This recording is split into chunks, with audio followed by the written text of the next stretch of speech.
Good morning. I see someone is asking why must you plead when all those are just lies.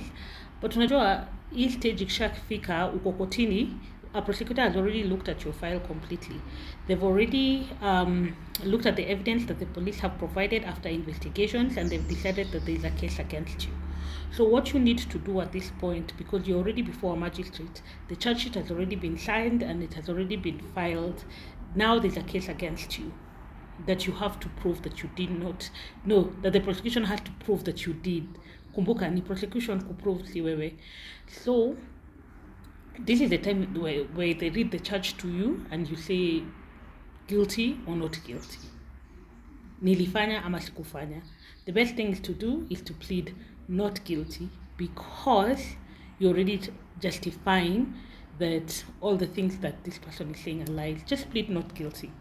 Get our wakili, move on from there, because that's the best way I can advise you when you think that the police have made things up against you, or your complainant is a liar, or whatever things that are in there trying to justify what they have stated that you have done.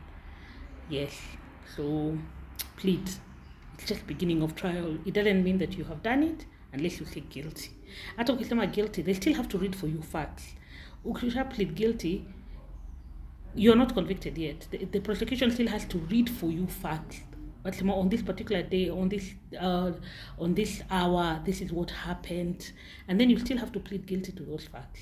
If you can plead guilty to the charge, and then when they read the facts, it's completely a different story.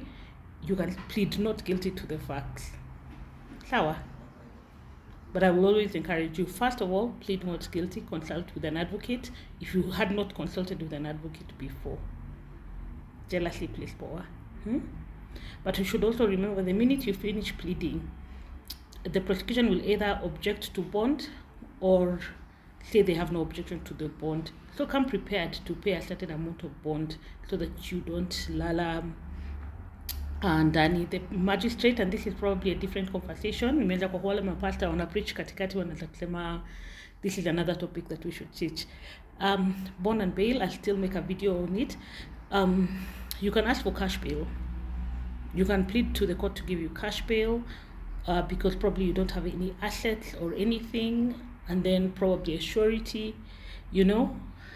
or a contact person. The court can give you either, but most of the time I see courts giving bond to just ensure that you attend court.